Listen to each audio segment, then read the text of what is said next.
Hello everyone, তোমরা সবাই কেমন আছো? আশা করি ভালো আছো। তো আজকে আরেকটা নতুন ব্লগে তোমাদেরকে জানাই ওয়েলকাম। আজ তোমাদের সাথে শেয়ার করব সারাদিন বাড়িতে আমি কি করলাম।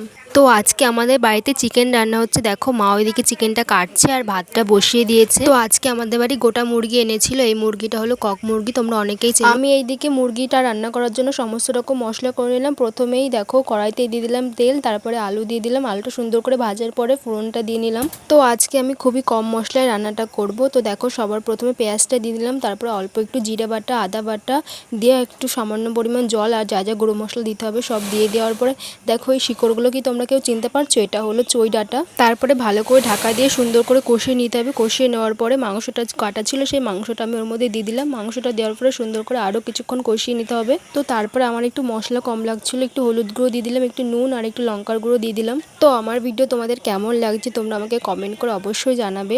তো দেখো গরমের মধ্যে এত রান্না করতে করতে আমি পুরো ঘেমে গেছি। তো ঠান্ডা জল দিয়ে একটু মুখটা ধুয়ে নিয়েছিলাম, মুখটা ভীষণ জ্বালা করছে। হঠাৎ দেখে আমার মা অনেকগুলো আম নিয়ে কাটতে বসে গেছে। তো তারপরে একটা পাকা আম ছিল ওখানে, তার মধ্যে থেকে আমি একটা পাকা আম নিয়ে নিলাম। তো মা দেখো পাকা আম আজকে মাখাবে। পাকা আম তোমরা কে কে মাখা খেয়েছো আমাকে অবশ্যই কমেন্ট করে জানিও। তারপরে দেখো মাংসটা ভালো করে কষিয়ে নেওয়ার পরে মা পাকা আম নিয়ে বসে পড়েছে মাখিয়ে খাওয়ার জন্য।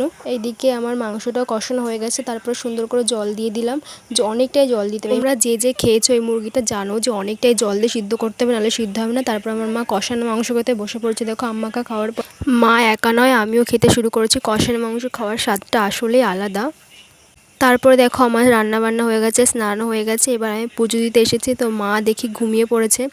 তারপরে সুন্দর করে পুজোর বাসন টাসন ধুয়ে পুজোর ঘরটা মুছে আমি সুন্দর করে পুজো দিয়ে নিলাম। তারপরে আমি ভাত বাড়া হয়ে গেছে দেখো।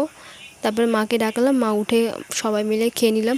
আর রান্নাটা ভীষণই সুন্দর হয়েছিল। তো মাও খেতে বসে গেছে, আমিও খেতে বসে গেছি, আর ভাইও খেতে বসে গেছিলো। তো আজকের মতন টাটা। ভিডিওটা ভালো লাগলে একটা সাবস্ক্রাইব করে দিও। টাটা বন্ধুরা।